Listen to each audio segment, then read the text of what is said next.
Hey everyone, welcome back to Control, Alt, Delete, and Repeat, the only podcast where we love automation so much we even outsource our metaphors. I'm Paul Malott, the founder of Automations 24, an automation strategist, and the guy who once scheduled 60 posts and still forgot to post about this damn podcast. Today's guest is a digital force of nature, Ro Parmar, AI transformation consultant, B2B growth strategist, and the person you call when your ops team is on fire and your CEO says, just do it with AI. He's helped companies scale by automating the stuff nobody wants to do, from mundane tasks to high-value workflows, with intelligent agents that don't need coffee breaks. Let's here to talk about how businesses can reduce cost, free up time, and stop duct taping their growth strategy together. Ro, welcome to the show. Thank you for having me. So let's start with a little vibe check. What's the weirdest thing you've automated? Well, what's the weirdest thing? TikTok videos.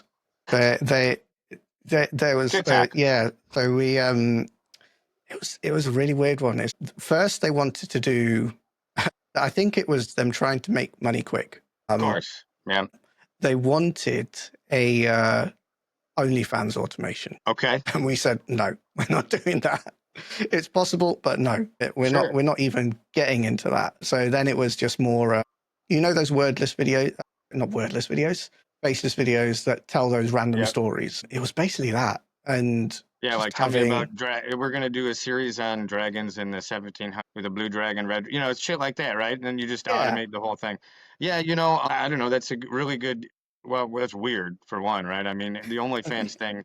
It's funny. I'm also with you, right? It's something we wouldn't touch. You dismiss, and it's like the instant cash grab that I think people believe they can reach out for, right? I mean, it's something that I battle with. I'm sure you battle with that kind of dichotomy between like being an expert as you are yourself. I hate to say it, the punk kid that's really trying his hardest. Don't get me wrong, but they maybe don't have the 20 years of experience in like business and intelligence and data. How are you differentiating yourself there? How are we, taking that? I'm not going to do an OnlyFans just because, right? No, exactly. And I think, for those ones, they're focused on one, trying to make as much money quickly. Whereas as experts, I still don't deem myself as a full expert, but because everything around this, I'm still learning and finding new ways of doing things. But for us, it's like at my core, it's about helping businesses be their better selves in essence, making it so that, they can run things as they are, but without having to scale. Because my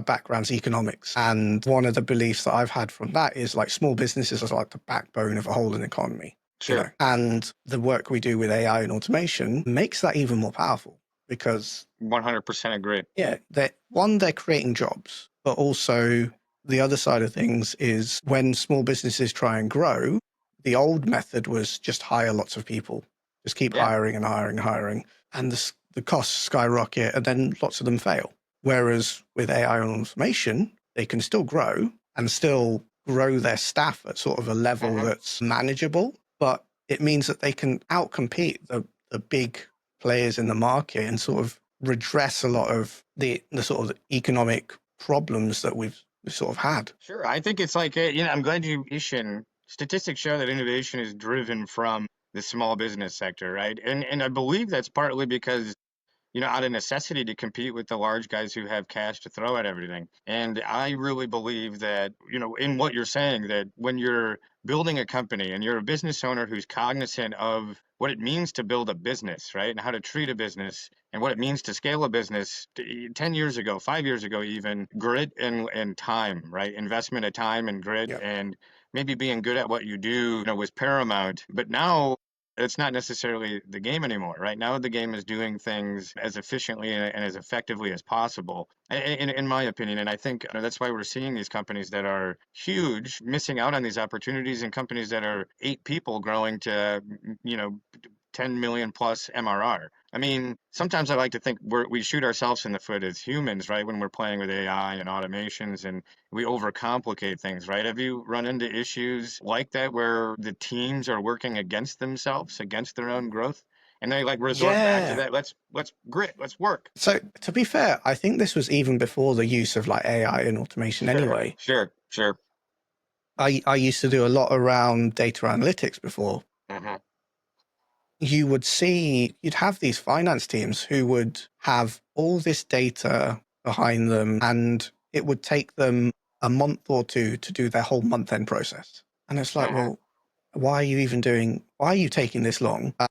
And it's just really silly things that they would do to hold themselves back. So, they would know certain things in the data is wrong. Sure. So And their they wouldn't choice correct the was, fundamental root cause, right? I mean, yeah, literally what you're saying makes me chuckle because it reminds me of just simply the idea that some recent study that was 2.5 hours is wasted looking for information, each employee per day. And like data-driven businesses, 2.5 hours just looking for info, that's terrible. What a waste. that's the thing. To be fair, I think that's partly the fault of a lot of different tech solutions like Sure. from the data world, you've gone from what? You've got a database, and then you've got a data warehouse, and then they Mhm. started doing something called a data lake. Um, Yeah, yeah, and yeah, there was a combination of a data lake and a data warehouse all into one. And it's like, what does any of this mean? It's like, right, where is my data in all of this? And the answer was, well, we don't know still. It's there yeah, somewhere. And I think that sort of applies to a lot of technology as it comes in. I know you were talking about agile before, and in some parts, I think agile is a little bit of at fault for some of these things. sure, sure. So, trying to get things to action quicker and quicker and quicker, but sort of agile done in the wrong way. Ignoring the whole, this is the ultimate goal that we're heading for, but let's iterate on things as we go. It was more, we need something done, do it, and then everything else that probably needed to be fixed doesn't get fixed. Yeah, then we'll And then make we that try. one thing. Yeah, I mean, there's like the project management, agile. There's like the idea that I really believe in is these businesses being modular, right? And the agility that Yeah. comes with a modular setup. When you talk about these systems that are overly complex and overly niche, right? I mean, I don't think it's going to get any easier. I think there's going to be incredible amounts of super hyper niche micro SaaS products out there, and eventually maybe a personal tech stack, right, in the future for people. But with that said, I think to me, this is where I'm like no code, low code, API keys. This is the connection, Yeah. understanding how that equals an infrastructure from a business perspective, right? I mean, how do you believe that? So yeah, so I think no code offers a very good opportunity for that. It needs the guardrails though, so that we build Mhm. things in a good way rather than, oh look, I've got no code, let's just build something and then that it's done and now we put it into production and that's it. I Leave it mean, no, there. I mean, it's perfect. I think of like clients just asking for Slack automations that I think they could do themselves, and Yeah. you're like simple stuff and they want it because they want more alerts and so on. And fine if that's, aligned with the business strategy, right? If like having, but a lot of it, I mean, I love what you're saying, right? How are you teaching people the way? Teach me the way. But a lot of it's related to my work in data again. I had this concept of data-led decision making. Hmm. And the principle of it was at the very bottom is your data, then you got information, you got insights, and then you got what I call wisdom or whatever it is. But as part of that, you can't get to any of that until you actually know where you're going. And so the same with sort of figuring out what automations to do. It's understanding what the goals are of the business, what are they supposed to be doing, where are the priorities, and then figuring out where the bottlenecks are. Hmm. It's like well, we were doing I was looking at some research for the UK market for professional services, so legal services, accountancy, financial services, that sort of area, and it found that like legal services were having a problem of like growing their revenue, Okay. but one of the things that they weren't doing was doing really good in terms of inquiries or follow-ups with like phone or the web. I think for legal services, they were only following up on like around 10% Okay. of like inquiries that came in. And they calculate it as being for like a firm that's getting around 100 inquiries a month, they could potentially be losing out on £1 million in That's a revenue ton of money on every the year. table. Yeah. And there were lots of things that automation could do around that. Hmm. Because I think we were talking to lawyers and they were saying that, they'd have a call with a client and then they'd have the call, they'd sit down, they'd write the notes of that meeting, write an email, Hmm. and then log that in whatever system they had. And it's like, well, how long are you spending on that? Considering they've spent half an hour with the client, that's another half hour of them doing that. And in the concept of like a law firm, those guys are the fee earners. They shouldn't be doing that. They should be more face to face with the clients doing that work. And it was like, well, automation can transcribe that call. It can take notes from that call, give you a draft of what email that should be in barely a minute. Yeah, without taking anybody's time. I mean, I find you touched on, to me, the biggest, like, time is the biggest thing with automation, right? And add in artificial intelligence, and it's an amplifier of the time savings. So Yeah, it's really an opportunity cost. And what I hear you telling me is like realigning what makes businesses money, right? And then doing more of that and doing it better. I mean, that's it. Doing how are more you of the money breaking the news to making. these companies though that are like doing the wrong shit, you know? I mean, and they're doing it the wrong thing really good. It doesn't make money. I mean, what are we? But that's the thing. A lot of businesses get comfortable. Yep, yep. So one of the arguments that some law firms would say is we're already at capacity. It was Okay. like, yeah, but you're at capacity because you're doing all of those The things. wrong things. Yeah, all the wrong things. Yep. Imagine taking those out because yes, automation does save you time. There's also the other impact in that it scales. It doesn't matter the amount of stuff you put into it, it will automate that in the exact same amount of time. Yeah, it's not limited by, like I'm streaky, I mean, I played youth sports growing up, and some days I was kick ass, other days I sucked, and I don't know why, right? But you don't deal with that with artificial intelligence with the workflow, it's basically on 24/7. That concept though is hard for business owners to break because they're so tied into their business. Yeah, they're so tied into what they're doing now. I think a lot of businesses are still they've never been able to get out of their Yeah. firefighting option. That's not really a new thing either. It's been going on with digital transformations and everything. Yeah, procurement 4.0 last year, it's AI today, it's whatever, right?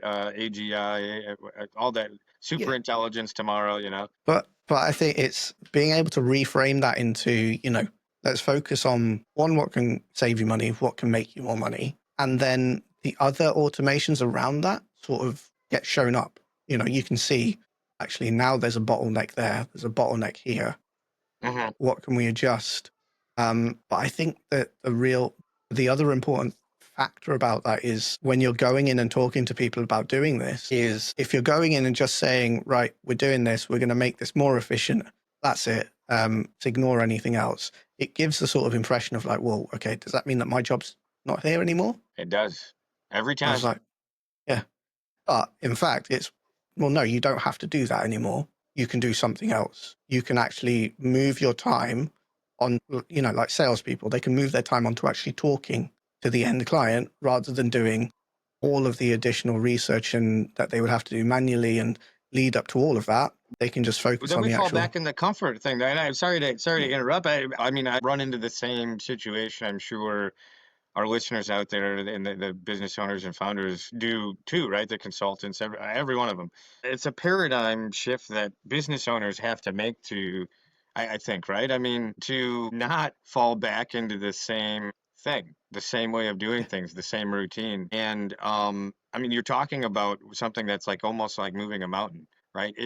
Especially when you're consulting a team that almost fears for their job, and they shouldn't. And when you talk about them moving on to value add activities that are there's another side of it too. I think as an employee, they feel like they're doing and they are having a bigger impact when they're not doing the mundane stuff, right? I mean, Yeah. and what's your favorite story there? What's your favorite win where like a tiny automation changed the paradigm for one of your clients? So to be fair, it was actually one of the ones when I was working with a big organization Okay, who tough. working with an insurance company, and funnily enough, they were looking after so within insurance, they've got like big books of business that a lot of different insurance companies do, and they're called cover holders, and Okay. they'd have one person who manages that and sort of gives out the information of what's going on. And funny enough, it was a flood consortium with the majority of the business in North and South Carolina. Oh, rock and roll. All right. However, it was when I was there, it was during the time that the hurricane was going on. Yeah, So the whole of the company was panicking about that whole book of business sure. because it would have required a lot of payouts. Um, none of their reporting systems were automated. They'd get sent Excel files from all over the world, all in different formats as well. You know, you had American dates, you had European dates, Yeah. you had Portuguese because some of them were in like Brazil or somewhere, different languages. So the automation was bringing all of that together, making everything neat and tidy in terms of the date formats. And it got to a point where it would be running on a daily basis. And if there was a problem with one of the files, it would spit something out, send it to one of their guys, and they could fix it within a matter of 10, Awesome. 15 minutes. And then Awesome. all of their data was still run, populate, go to their reporting platform, and they'd be able to see how well or how badly everything was going with that book of That's a huge business. win. I think it's something that not a lot of gurus talk about. It's the idea that uh, AI and automations work really well in situations where the data isn't clean, right? Where Yeah. like, I had in many times in my career, right? You mentioned Excel files, multiple, exactly that same situation where you're taking and consolidating a global file where, column C is something different in each file, right? And you're just why waste the time to do that? But that's something that like view 10 years of business process and shadow processes have led to, right? I mean, Yeah. so you kind of got to like, I feel like you had to lasso a big organization. That's a challenge, right? Lasso the different silos of the big organization into here's how it's going to be, here's what makes sense, and buy off on it. That's a huge Yeah. challenge, right? And I mean, it's sort of where regulatory sort of practice actually helped sure, because their regulator had a standard way of setting their data. So I perfect. was like, well, okay, you've got all these things. Why So are we doing it? Yeah. actually, let's have it like this. This is how the regulator's going on. So then, as well, the argument was like, well, if they ever want you to report on it and show them what it's already in their format, you just have to give it to them. You don't have to do any extra work. And I was like, oh yeah, that Yeah, helps. why Yeah, not? Oh yeah, yeah, why not? It's amazing. I believe in the idea of placing centers of excellence for each function, devoted around process improvement, really. I mean, and how to because then I think you build up that gut instinct, and you're a data-driven decision maker. I believe I am too, but I also unprofessional as it may seem, go off on my gut instinct sometimes when something doesn't make sense. How the hell do you delineate between the two? Your experience and so what makes sense sometimes. so I like to call myself data led rather than data driven. Okay. The way that I perceive data driven is the likes of Google, Facebook. They are data driven. They will do whatever the data tells them. A really good example of that is many years ago, Patreon decided to change the way that they would charge people or subscribing to become a patron. Uh-huh. So before the charge was placed against the actual person who was on the platform, whereas they decided for some reason they would change it to charge the person who was becoming a patron Okay. without actually thinking about it and understanding what impact that might have for people actually becoming a patron. Sure. And it saw massive change, a huge reduction of people subscribing to people because they now saw that they would have to pay an extra fee on top of what they were already subscribing to that person. Yeah. They're like, no thanks. Yeah, and then through that they ended up reversing it again to the original way. Whereas I think data led is you have everything at your fingertips to understand what's going on, what's happening, and then you still use the human to be able to sort of make that decision. So you still use your own gut feel, own experience to make the choice rather than just going with whatever the data says. Oh, so you touched on a really interesting thing. I mean, I totally believe in I mean, it's not necessarily intuition, more or less experience and the application of experience, right? I mean, 15 years ago, 20 years ago, I thought I was a punk kid who thought I could be a CEO of anything, and you don't realize then but it presents a challenge. What you're talking about also presents a future challenge, right? Our automations, your automations 24's automations become so damn good that the college graduates, the university graduates of today, they don't necessarily get that breadth of experience looking through and analyzing 17 different files. And like in my experience, going to a manufacturing facility, 200 plus facilities in my career, right? Visiting and like, timing out a stupid process and trying to negotiate on that. I Yeah. feel like that's going to go to the wayside a little bit. So intuiting Oh, is going to be more important. That's just my hunch. it's already happening. So I don't know if you've experienced it, but at the first rise of Google, you had to be really good at being able to put in something to be able to get what you want. Sure, sure.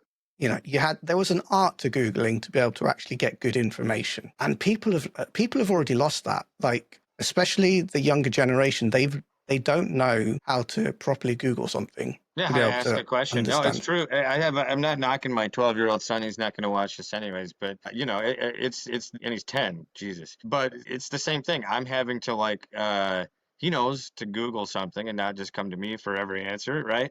But I'm having to also tell him like, hey, you got to Google that different. You got to search differently. You got to ask the question in a way that's like going to give you an answer, But it's to me, that's experience. I don't want to knock them because I think when I first started using Google, I probably, there was a learning curve too. You know what I mean? Yeah, definitely. There was a learning curve. And just like with prompting, there's a learning curve to that as Yeah, well. It's yeah, being able to properly get what you actually want. Talking of like the automation and like no code solutions, I've been messing around with things like Lovable and V0. yeah. And if you don't ask, if you don't tell it to do something in a specific way, it's going to come up with something horrendous. No, I mean that's a really good example, and it's a really good example of agentic AI too, in the context of I use Replit myself, right? I don't know why, maybe because it's more visual, less, I'm also not a trained software guy, you know what I mean? I've learned it all myself. And the Replit's the same concept. It's an agentic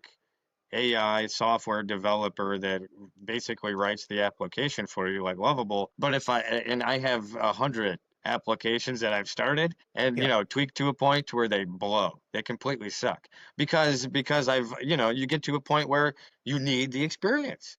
I need to be able to coach it in a way that somebody with the Q&A needs to look at it and have their set of eyes, right? I mean, that's a really good example. Yeah, it's like so. Some businesses with their IT developments, they decided it would be a really good thing to cut time with development, rather than having your proper structured testing of like you develop Yeah. it, you test it, then you QA.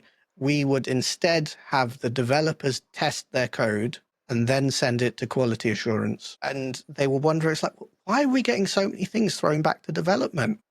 Yeah, right. Yeah, exactly.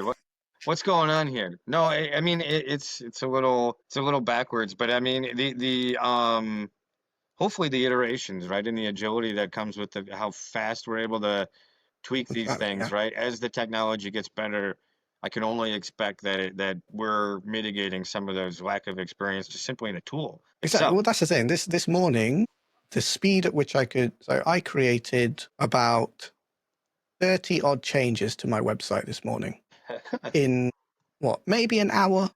Yeah, yeah, And one of those was a completely new content page for a product and updating another product page. That, if I was using something like Webflow or WordPress, it would take me days. yeah, 100%. Yes, 100%. And then that's you what I got to love worry about about speed. whatever background changes are to whatever the plugins Oh, are in a WordPress or something too, right? I mean, no, you're 100% right. I believe in the idea of a MVP receiving feedback quickly, but I also am like on the side of, well, you don't want to put garbage into the world too. I mean, exactly. so I think we're on the same page there. Don't So, forget, we'll be Ro, training on the garbage as well. yeah, yeah. Well, when you put it on, I mean, and that's the thing. You can automate it. I admire you for for being able to say to clients, this is not value add for your company because it's very hard, and unfortunately, every other client needs that kind of serious discussion. And the thing of it all is, right. I think with the approach that you're taking to business, it's holistic isn't necessarily the right word, right? But it's as you said, overall supportive of the business, right? Overall, it's supportive of the what brings the business value. And I think that's Yeah. huge. I think that, yeah, that's always been my focus, is like when helping small businesses to excel, really. And it's frustrating in the market, especially our market, is the noise. Yeah. It's so noisy. It's There's a lot of I've got a gurus, couple you know? of gurus. I've got I've got a couple of friends who are marketeers, and I'll say this: that it is full of marketeers passing themselves off as tech gurus and experts in tech. Yeah. Yeah. There's a lot of gurus, there's a lot of experts, and I don't claim to be an expert. I try to practice it as much as possible, right? I mean, Yeah. and leverage the practical experience that I have. Where can our listeners find you and find your company? So yeah, so they can find me on LinkedIn. Very much there all the time. Our website is pattern.io, so PATTRN data.io. Um, and yeah, mostly on LinkedIn is where I reside. Rock and roll. A lovely lead generation platform. So in the tradition of control, alt, delete, and repeat, I have to ask a question about squirrels. So let's say squirrels ran a business to business SaaS startup. What do you believe they would automate first? Lead gen, billing, nut storage, and optimization, and or would they be even concerned about any of that? They'd be more CRM oriented. Which type of squirrels are we looking at though? Are we looking at gray? Are we looking at red The squirrels? aggressive ones. Let's think Oh, the aggressive squirrel. aggressive ones. Oh, they'll be sales. Sales. I They like would it. be aggressively going for sales. So they'd be like the 10 different follow-ups in the cold email, They and they'd yeah find you on LinkedIn at the same time. they would be the ones that would be going out there with the idea of getting 100 calls in a day. That's what they would be doing. Yeah, I That's what don't know those what gray they'd, and they squirrels are would doing. take the transcripts and like hide them away. I could see it now, you know, Yeah, they wouldn't viciously read them. hiding They'll be away like, their weeds. I love it. I love it. yeah. No, no, Ro, it's been a pleasure having you on. That's it for today's episode of Control Alt Delete Repeat. Again, big thanks to Ro Parmar, a man who makes automating your business feel like you're building a spaceship out of Legos, except the ROI is real. You can follow Ro, as he mentioned, on LinkedIn, check out his frameworks, and maybe, just maybe, stop assigning humans to do what bots were born to handle. And as always, automate responsibly or at least make it a little funny. Thanks, Ro, for your time. I appreciate you, man. Thank you very much. Pleasure.